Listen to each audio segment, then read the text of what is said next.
Hello, everyone. I am Darla, and this is Kat. What we are doing today is we're going on with the second episode of Chats with Darla and Kat. So, welcome. And we were just talking about some things just before we hit the record. So, Kathy, can you begin again where you were on that? Well, we were talking about how that you were teaching your course that you teach, and Ruth's that she teaches, how you guys kind of met and you were both like, oh, we're doing this, you just had like a strong connection where you're both teaching this like same, thing. And then I was telling you, like, that's what was so funny to me is there's always this thought swirling around that I think, is it mine or is it, because it feels like it's being planted there. But I always see this like energetic connection between women, like a sisterhood, and like this awakening of this sisterhood. And so I was talking about how, I was getting this same message for the last few years, but there was just parts of this that wasn't clicking for me. And then I met you, and it was like light bulb, click, click, click. Like I was like, oh, I got you. But it was more so within me and things that I had to sort out within me, if that makes sense. Well, yeah, it does make sense. That does completely. Well, that's where everything begins, anyways, is within us. So if we're not tuning into ourselves, then are we actually living from our authentic space? And you're right. When I first met Ruth, Ruth is the author of The Four Bodies, Quantum Lore, Knowledge and Authority, and Self-Mastery in the Diamond Matrix. Her teaching and her principles that she runs through with these things, that the infilling of knowledge that came to this woman was astronomical. She really followed her soul and wrote out a book that really gives us a basics to begin mastering ourselves, which is absolutely gorgeous. But when I was listening to her, you're right. That was exactly how it was. It was like an instant soul connection. And I knew that what I was teaching went along with what she was teaching, and we were meant to meet. Where pieces that were not making sense for me came together. It was like the puzzle pieces, as you had said. All of us have a specific piece. We're actually not just the sisterhood, but it's the tribe. The tribes are coming back together is what's happening, and we're in that time frame where all the tribes are coming in. And everybody, they go, oh, what does that mean? What do we mean by our tribe? Do you soul connect to someone? Do you feel like your family? Do you feel that you have a love that just breaks all the rules and knows that you're supposed to be around one another? You know that the information that comes from them really meets up and helps to rearrange you on the inner parts, and that's just meeting up and doing what we need to do. But that was what this class was supposed to be about, was getting to that inner connection to ourself. And what is that? What is that? We have three parts. We have the divine inner child, the divine feminine, and the divine masculine. With those three triune parts being our board of director, what does that even mean? What is the board of director? How do we begin even connecting to understanding what is the board of directors? We have a function within us that we can rely on, but none of us are taught how to do it. Right. None of us are actually able to achieve and receive that because we're not trained in knowing how we actually connect. And this is the part of us that helps us to connect. So when you and I were going through sessions, because you went through the Art of Learning Self-Love, and every week we got together, there was a point where I got to take you down that journey of learning your inner child. I'm gonna go Accepting. inside because of the he's like mowing the grass. Oh, Sorry. Like we you're want to fine. hear I didn't even hear it. I'm hearing that. impaired though, so I can get away with that. Oh, okay. Okay. Continue. Sorry. You're fine. Now that you're no longer distracted. The question was, how was it for you when you got to begin finding your inner child? Um, so for me, like I'm very cynical by nature. And a lot of times, like, and I'm skeptical, right? Like I'm just like, about everything. I mean everything. And so for me, I guess like getting in touch with that aspect of myself was it was just foreign to me. And I didn't really understand that part of it, like it just didn't make sense. Not that it didn't make sense to me, it's just nobody had ever explained it to me in that regard, and it was a concept that I had never considered before. I had never it was never presented in that way to me, but as soon as I heard it, it resonated on such a deep level, and explaining like which which is the inner child and what is the divine feminine, what is the divine masculine, it's like whoa. Like, and you can see it within yourself, as soon as as soon as you read about it, and it just makes sense. So when you had the opportunity to start identifying each part of yourself, when you got to integrate that separation of yourself, Mhm. how much better did life start making more sense once you integrated and took that part of you that had been separated for so long because of the woundedness, the painful experiences that kept all these different little storylines that broke it all down where you were stuck? Well, I'm going to go back and revisit back during this time in my life. I'm going to go visit this so that I can feel bad again and have the right to act out in all of this way. Well, So here, I was just so committed to figuring out myself and figuring out like what the problem within me was, right? And I was just like, I feel like I've always been in that process of trying to figure out like what is it? What is this? Like this bad feeling that I feel all the time.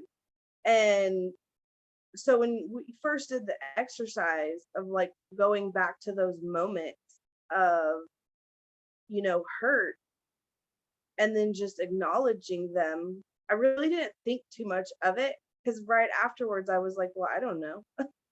When you asked me, I was like, I got to process. And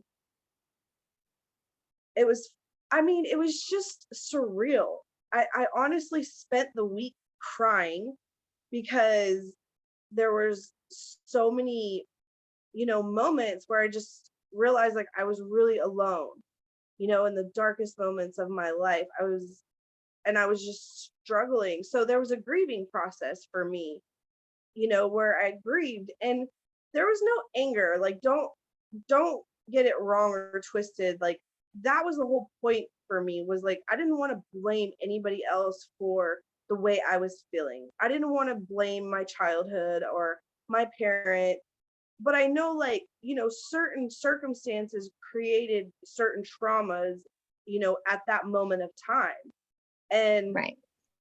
the person, it is not within us, right? It goes against our core, our nature, right? When we do something bad, sin is its own punishment, right? Because you're the one that knows you did bad or you did wrong, whatever it is that you deem bad or wrong is, right? But you sit with that and live with that, and it festers and whatever. But, Well, and so I guess like, you know, when I was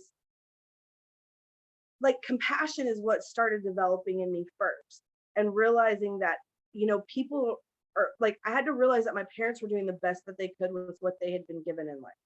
You know what I mean? Like they were doing what they thought was right by us. They were trying to love us. But it, in my opinion, it wasn't like a way, do you know what I mean? It was based off of their own hurts and their own traumas. And it just, I could see that generational curse, you know, like we oftentimes think something or it's taught to us and we just believe it, like we just believe that's what it is, or we just accept like, oh, this is the way to go about this. But it doesn't matter, you know what I mean? There's always multiple ways to get to the end point, and it's Right. always about, you know, what is that right one, and we all have to make that choice within us, you know, and we're all making our choices based on the belief that we're in the right, that we're doing the right thing. And so when you recognize that, you start seeing that not people aren't out to get you, they're not out to hurt you, they're just loving you the best way that they know how, in the only way that they know how, and the only way that was shown to them, you know. And then your compassion is there, and you can forgive and you can move on. So I had already come to that place in life. So where's that icky feeling still coming from? You know, why am I still being triggered? Why are certain things like making me feel this small, insignificant, worthless, you know, nothing, like I'm always in lack, like nothing is, you know, happening for me and everything happening to me, you know, it's just like this swirling of chaotic, you know, Mhm. mess in my head all the time. And I'm like, I got to get off this hamster wheel. Like that's all. I got to get off the hamster wheel. Like I don't want to be the definition of insanity. You know, I don't want to be a hurt person that's hurting other people because I've been hurt. You know, I want to rise above that. And I think we're all capable of that. I think we're all capable of taking responsibility for our own individual selves and our own individual emotions and experiences. And we just all need to learn how to put things into a proper perspective. And we don't necessarily know how to do that, you know? Exactly. And that's where people like yourself who's decided to take the journey, to find others who've already done the journey. You Yeah. know, it's about finding the fact that you're your own hero. Right. Ultimately, you are your own hero in this story. You can be the victim, and that's Right. okay. You can Yeah. be the intimidator, Hmm. you can be the rescuer, Yeah. or you can choose to learn the things that are necessary so that you can stop playing that vicious cycle Right. and actually begin to step out of it and come into a ownership of what parts of that, how do those parts play out in our life. That's when you come into that knowing and learning about the divine feminine, the divine masculine, and the inner child. What is the divine inner child? This is the action point. This is the actual adventurer of your life. This is the Yeah. one that sets out, and it may just be to the store. It could be out on this grand, adventure across country. It could be going to a whole nother, another country. It doesn't matter what that is. That's the part of you that's still acting in the inner child. The part of us that never changes. It's that part of us that we end up stifling, though, because of the fact that we're told, oh, put away the childish ways, quit Yeah. being, immature, don't have so much fun. Oh, we're now grown, we've got to be grown-ups and we're not allowed to have fun. That's not truth. Where we all got that construed thoughts needs to Yeah. come back and go, wait a minute. Just as much as I was when I was a kid having fun, I can still have fun today. That's Yeah. our inner child. But our inner child got broken along the way, got Right. broken off from living out the rest of it. So, say when you were 7, the bully on the playground beat you up and took your bubble gum out of your mouth. And then you were left to sit there because they threw it in the dirt and squished it. And you were brokenhearted because they took your bubble gum and threw it on the ground. But Yeah. to your 7-year-old self, that was Right. the worst thing anybody could have ever done to you. And that is where your inner child stopped off. Yeah. Then you went, oh, okay, I can get over that and I'm going to go again. So another part of, I'm go ahead. laughing because when I think I was like in 5th grade, I was starting a new school. Kids are so ruthless, right? We're so mean when we're They're mean. kids. And these They're boys started singing UGLY, you ain't got no alibi, you ugly. Girl, that crushed my soul. But see, it did. And these are real moments that our inner child gets hung up on. Yeah. So we'll forget in our natural everyday life because more things happen, other stuff goes on. We start compiling these little fragmented points in our life. Yeah. That every time something happens, we go back mentally on this trail line of all these different things. Of, well, I remember when this happened. I remember when that happened. I remember.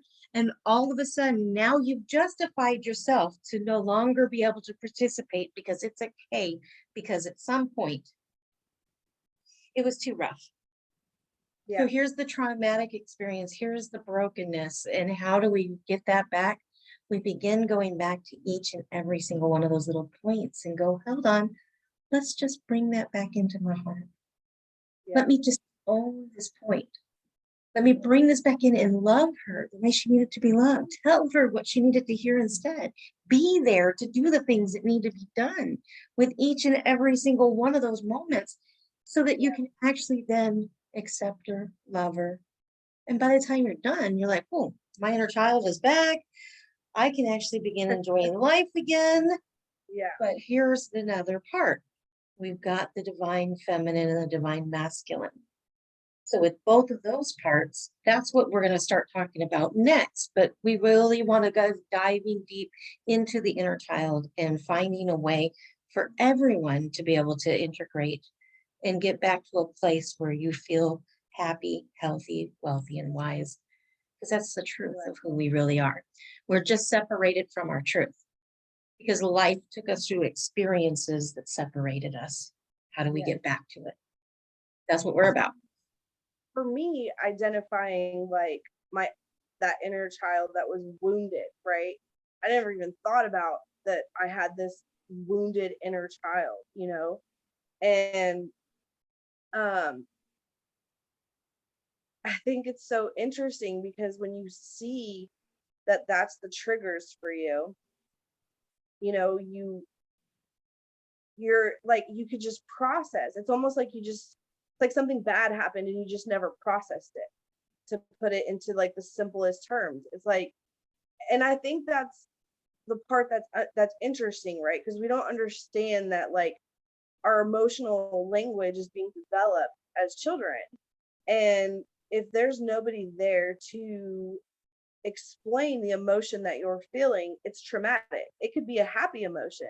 You know what I mean? If you don't understand, Exactly. I mean, I look at my little boy, right? He's a toddler. So certain things for him are just like the end of the world, right? I mean, they're just the end of the world. And I always have to stop in those moments and tend to that and nurture that, and it's so stupid to me. It's such a stupid thing for him to be upset about. I mean, literally, he wanted me to put a diaper on him one day and he had a diaper on. And I was like, you have a diaper on. And he's like, I want a diaper. And I'm just like, I took the same diaper that he had on off and just put it right back on him. And he was good. Right. But it's that moment for him, it was just so emotional, right? And I'm, whatever, I'm stressed out, but that was that moment where I could have hurt him. I could have dismissed how he felt. I could have, left him alone to deal with that emotion, and bam, there's a wound, And so I guess like seeing myself through the eyes of my son has really like helped me, like what did I need when I was that age, or what did I want, when I asked myself a question, like I was able to give that to myself because I was also able to give that to my child, every time. And I'm not perfect, I lose my temper. We all do. Right. No matter how much you're on this journey. What But you're doing is you're discovering a new layer every time, and there's more and more and more to it. It's like a little spiral. But I mean, are we spiraling up or are we spiraling down? Where are we on that? And how can we get ourselves to that space right. where we find that peace? Well, what's interesting is once you heal that wounded inner child, you're not triggered anymore. There's not, because you take all that power back within yourself. All your power is outside of yourself, and you're seeing it in everybody else. You're seeing it in your judgment of everybody else. That's your power. That's your energy outside of yourself. So you feel like you're powerless, and you feel like the world's out to get you, and you feel like nothing is going the way that you want it to go, because everything is outside. And the moment you start to pull it back in, right, and the moment you start to acknowledge, right, because it's you wanting to acknowledgement for your emotion, and you're the only one that can do that. But what we do Exactly. is we lash out at everybody else and dump it in everybody else's lap and say, I feel bad, I'm having this bad feeling, so I'm going to hurt you because I'm feeling bad, and I'm going to take it out on you, and now you're hurt, the person you love is hurt, you're both fighting, you're both angry, or whatever, or worse, like relationships end and families break apart because of this, This and inner dynamic. Yeah, because you are stuck in a space that even if it was an outsider just coming in just to make a suggestion, right, you right. may have been in a hurt place in a mind space that was thinking about something else. And when somebody else made it a suggestion, yeah, it was a suggestion. It wasn't a fact. It was just, hey, you know what, this might help you. But they didn't say it like that. They just came in and said, why Yeah. don't you do? And because I you mean, were not in a place of processing, the first thing that the inner person does is immediately reacts. yeah. That I'll share. reaction instead of the response. Because once Right. you balance yourself and come back in, you know, and actually integrate all of those places back to yourself, now that's where the peace comes in. But prior is where when somebody comes into the room, you might have been scrubbing something, they suggest that you did it with something else because it was more effective than what you were using, but you took it internally like you didn't know what you were doing, and they're Jump to not the even bed. doing that. They're literally like, I don't know what your problem is. I'm going to walk on out of here because you're a hot mess right now. So when I was a little kid, my dad, he would pick on us, right? And I mean, that was him. He'd just find little things to pick on. And so he would always tell me I had a big nose. And it created a complex in me because I grew up thinking my nose was like as big as my head, and that everybody looked at me and thought like I have a big nose. And I remember in like school, this girl that she was like, I don't remember what she said about my nose, but I like blew up at her and was like, and she was like, I think it was something stupid, like I had something on my nose, right? But I just like freaked out on her. And I remember the look on her face was like, I'm What is your so problem? confused. What just happened? And she didn't know that backstory. Like she didn't know like that was already a huge complex for me. Like I used to wear my hair down, like over my face, because I thought like it was that bad for me, that I thought that. And then when I got older, my dad, he said one time he pinched my nose, or he said something about it, and I looked over at him and I was like, my nose fits my face, Dad. Like I have a normal nose for my normal face. Like there's nothing wrong with my nose. And he was kind of like, he kind of stopped and had that aha moment, like, you're right, your nose does fit your face. But see, that just shows that like we all are reflecting, and we can choose to take that inside. And we do, like 90% of the time, we take that criticism or that little observation that somebody's made about you, and we internalize it into this like negative, or this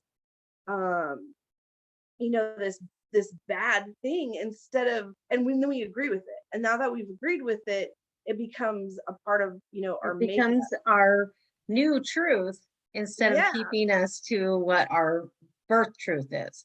See, and right. that's where, coming back into understanding the foundation of creation, here we are, we were all formed and fashioned, we were all created in the beginning, we were created in the image and the likeness. So if Yeah, we're created in the image and the likeness of our creator, then our position in this world is also a creator.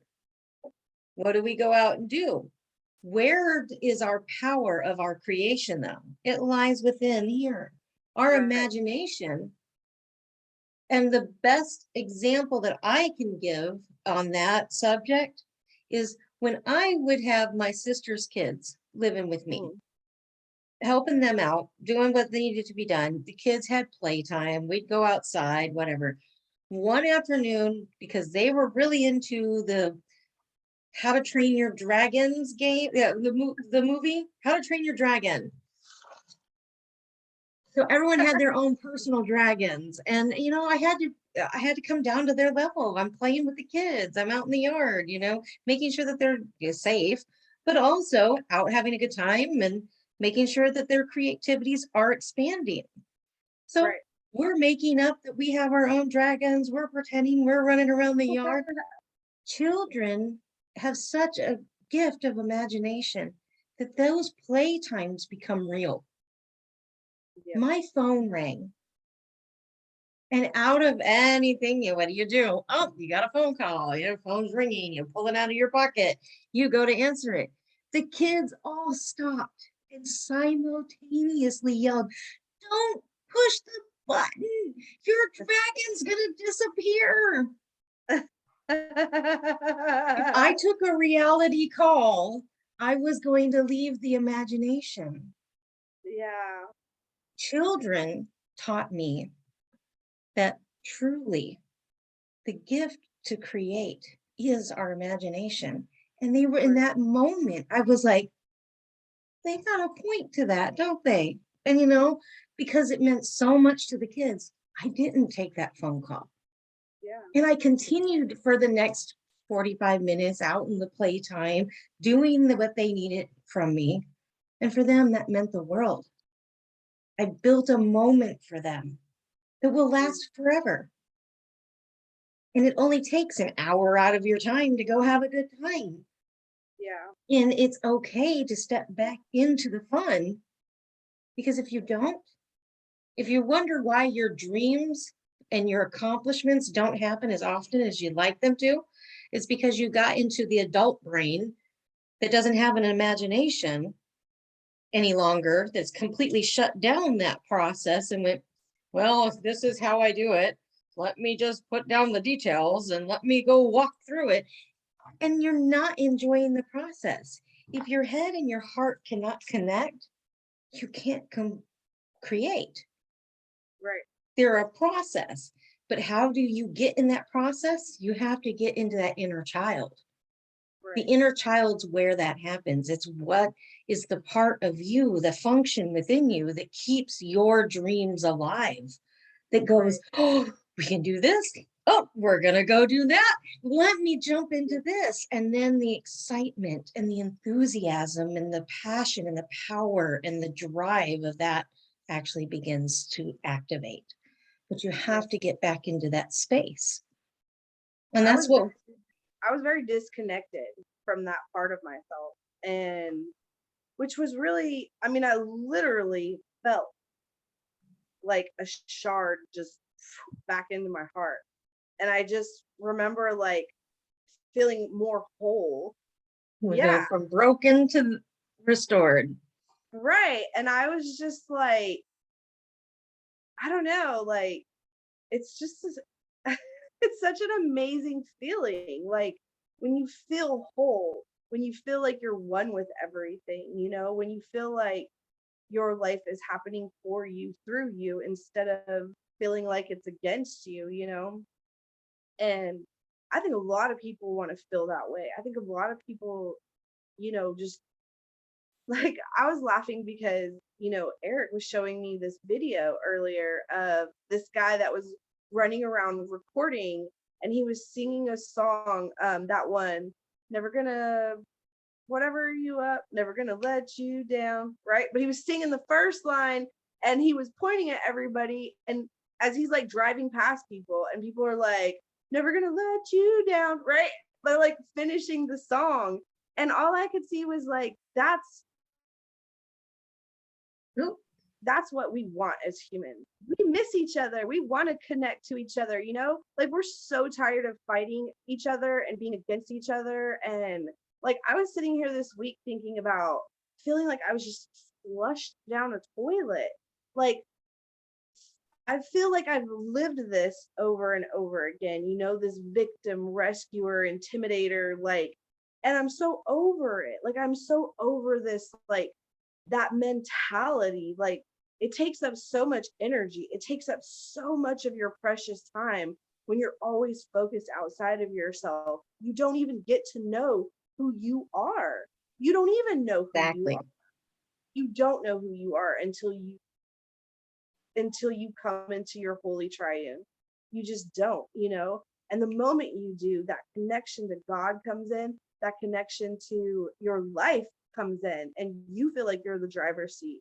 Well, And no matter what perspective we take that from. So let's go back to a perspective that most people who are going to hear this, if they've made it this far, if they haven't checked out thinking, oh, I don't know what this is about, it's not something I should be listening to. yeah, As a Christian, if you're truly reading the word of God, if you're really diving into those scriptures, not just going to church, swarming a pew and sitting there and listening to that pastor, not just going in and doing your Hail Marys and your whatever and listening to whatever the Pope is, or that that they're not preachers, they're not pastors. What is it in the Catholic Church? They have the Pope, they have the Cardinals. the Cardinal. Yeah, I was like the Cardinal. Thank you. I mean, everyone has different terminologies for each sector of religion. And that's the whole thing, that each sector of religion, it's everyone's own personal, whatever you felt closest to and drawn to. This division created that division, which created this type of church and that type of church. So in all honesty, it doesn't matter what religion you believe in. We are not the judge. And that's what's taught to us. We're not supposed to be judging.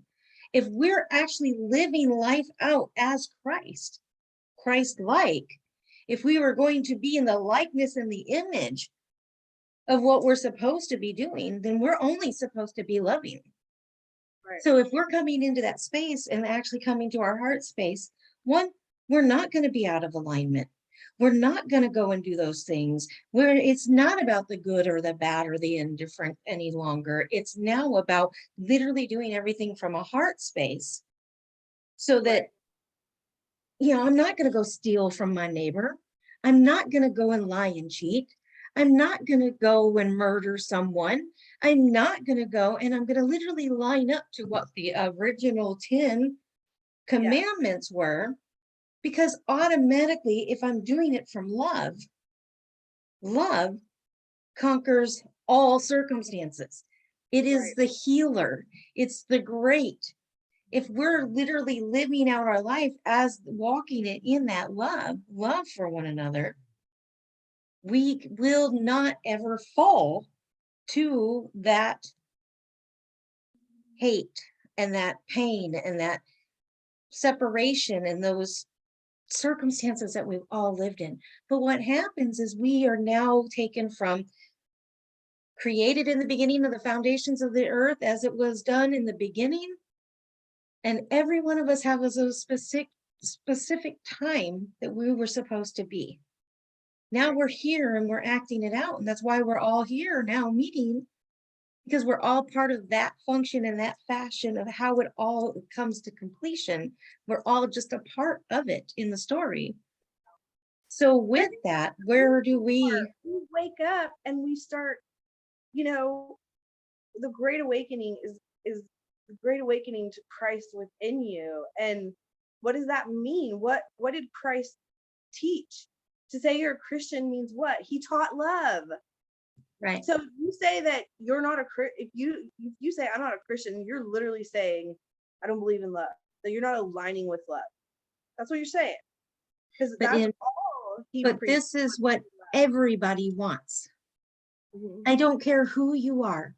If you've listened to this recording to this point, every single one of you are looking to figure out why you hurt so much and why you cannot find the love that you really need.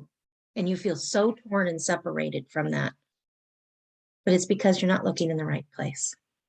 I can honestly quote the song, Looking for Love in All the Wrong Places.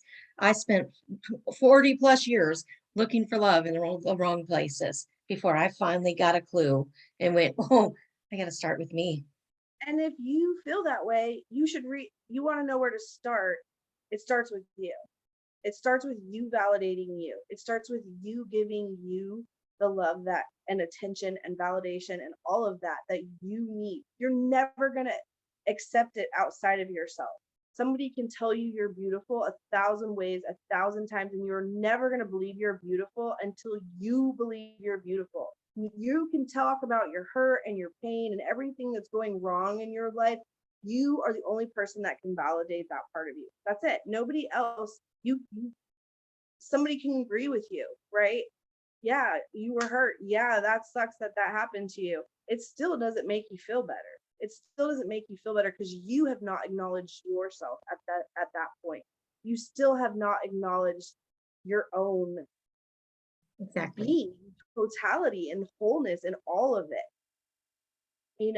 And when read the prayer of Saint Francis, because everything that you want, if you really break down the words of the Bible, it was all about the law of attraction, right?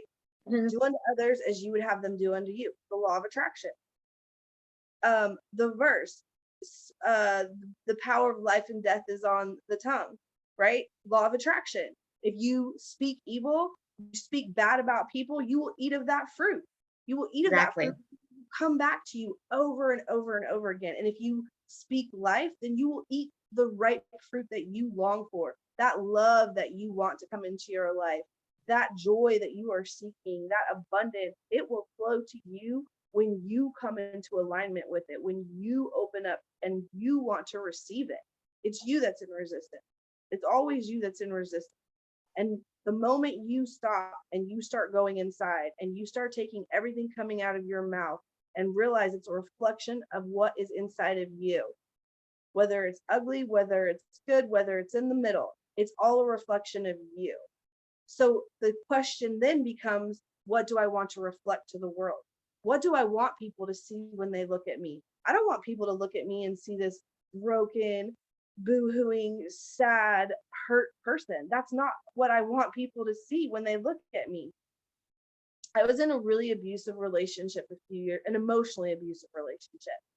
And the lesson I took away from that was this guy that I worked with stopped me one day. First, my cousin had called me and was like, "Are you in an abusive relationship?" And I'm like, "No, what are you talking about?" Right? Like, it had never occurred to me. And then a couple of weeks later, a guy that I worked with was like, "I want to talk to you." And I was like, "Okay." And he was like, "What's going on with you?" And I was like, "What do you mean?" And he's like, "When I first met you," he's like, I was like, "That's somebody right there." He was like, "You just walked in here, you were smiling." He's like, "You said hi to everybody." He's like, "That's not normal. People aren't like that." And I'm like, "Really?" Like, I thought they were. I do it all the time. Yeah, like, exactly. So, and he was like, "So what's the matter? Like, what's up?" He's like, "Now when I see you, the whole weight of the world is on your shoulders and you look miserable." And it was like this aha moment of what I had been leading with. what people were, what this person was seeing. But it wasn't that I realized that I was leading with it. I just realized, like, this is what this person saw, and I didn't like that. And I'm like, that's not what I want people to see. I don't want people to look at me and see, like, that I have this in a minute. But I didn't want You've people got words to, too. It's okay, Mom. that bothered me really bad. And that was that moment that I was able to, like, leave the situation I was in. And I was in a really dark place, like a really bad place, from that whole experience. And but good came out of it. A lot of good came out of it. And the one thing that I learned is, like, it doesn't matter what's going on in your life, how bad things are, you're leading yourself into your greatness, right? You're already in darkness. You're dark. You can't go any lower than that. You can only go into the light. You can't, I mean, you can take your darkness to however dark you want to go, right? But if you're in dark, you're in dark. Struggle is struggle. Pain is pain, right? It doesn't matter what your struggle is versus my struggle. It's the same. I feel struggle. You feel struggle, right? Is yours worse than mine? Maybe so, but that doesn't take away the fact that I'm in a struggle, or I'm in resistance, or I'm in pain, or I'm hurting. And that needs to be heard more often. That part, what you just said, needs to be heard more often.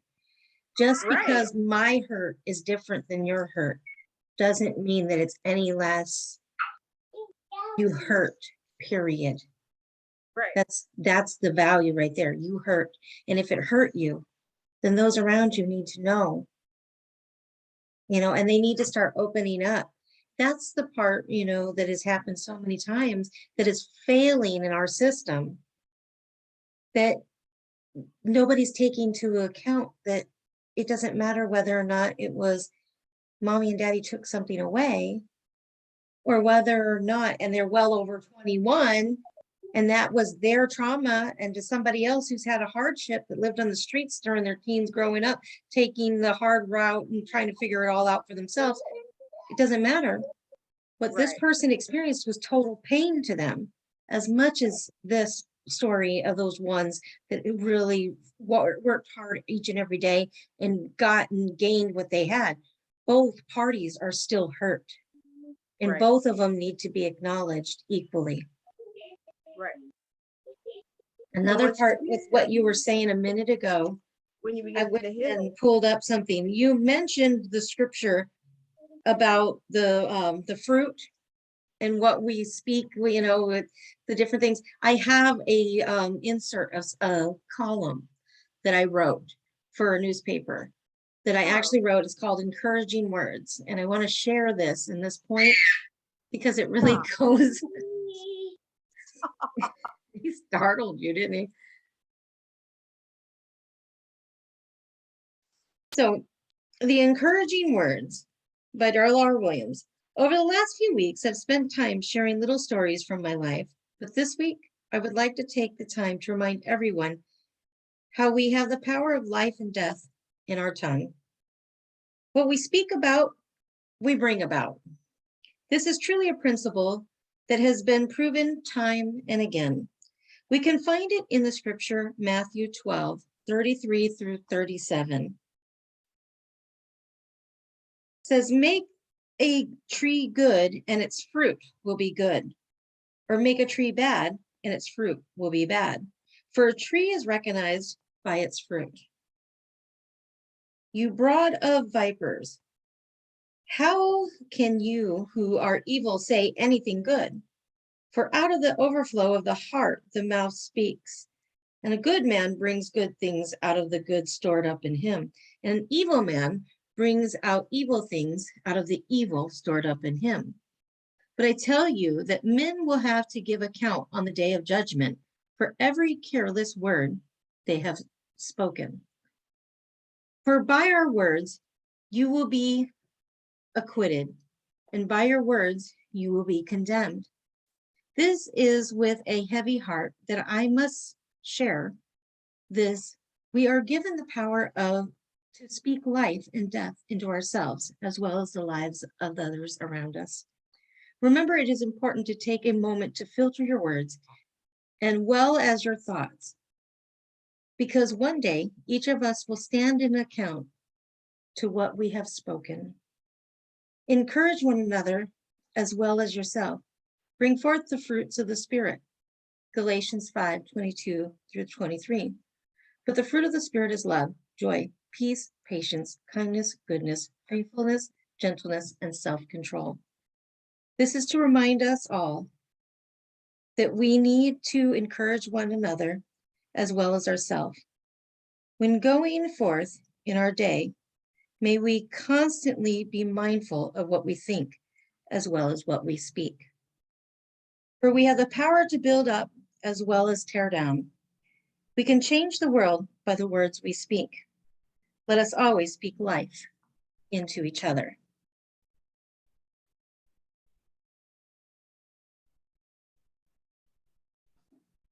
That part was just so fitting to what you were talking about and being in that space of our power, our trueness. And I really wanted to just share that because that was like a real big moment in my journey when I was walking, when things were finally coming to clarity. The reason I'm on the path that I'm in right now, teaching the things that I'm teaching, is because it came from scripture. I knew that what I was teaching was truth. And it was truth to its very core. And I can't do anything but go to all the world and do that, because that's what we're all commissioned to do.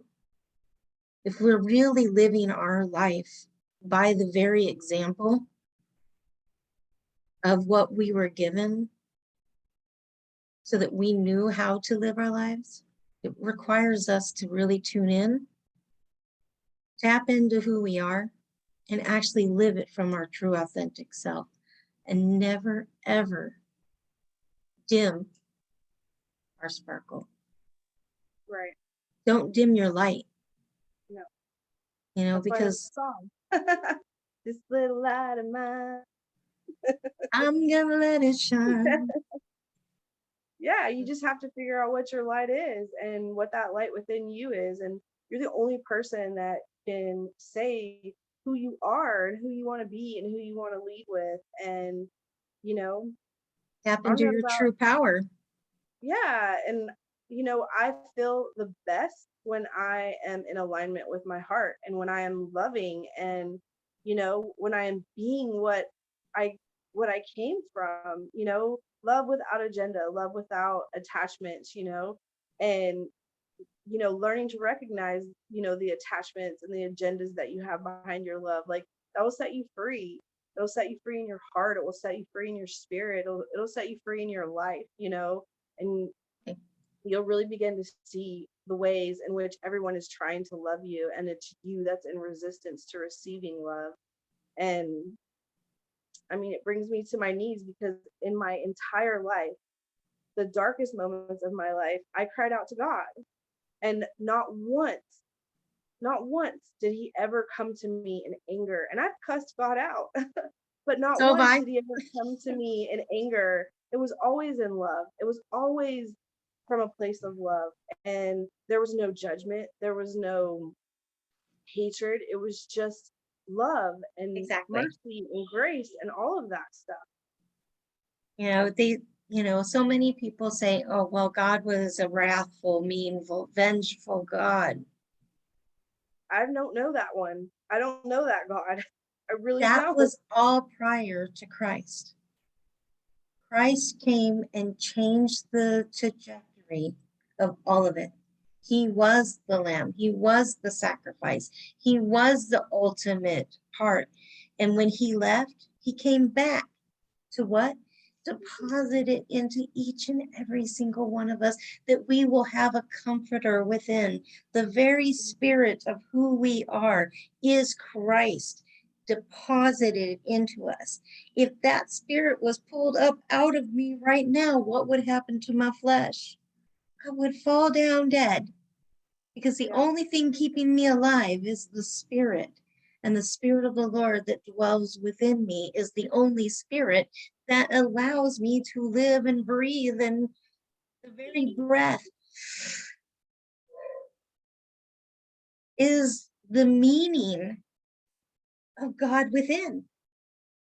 When you Yeah. look back in history of what the word breath means in Latin or whatever, is the actual sounds of how you spell Yahweh, which was the original context written script of who Jesus was, is Yahweh.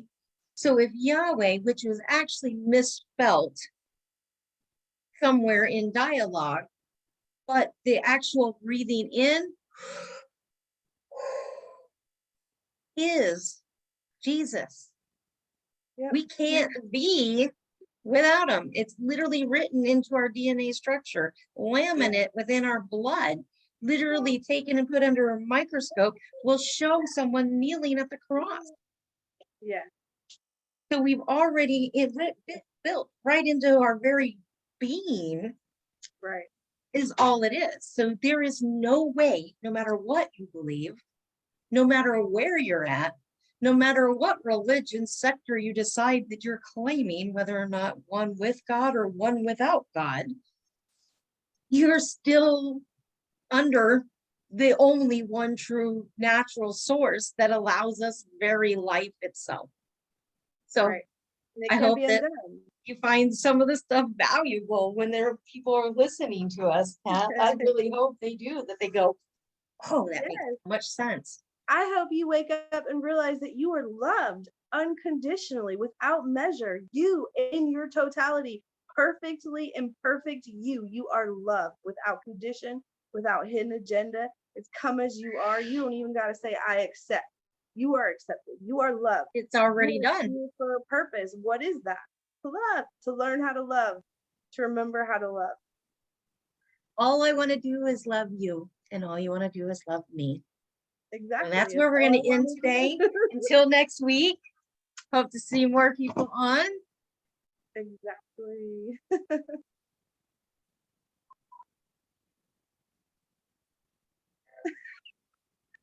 I gotta find the record.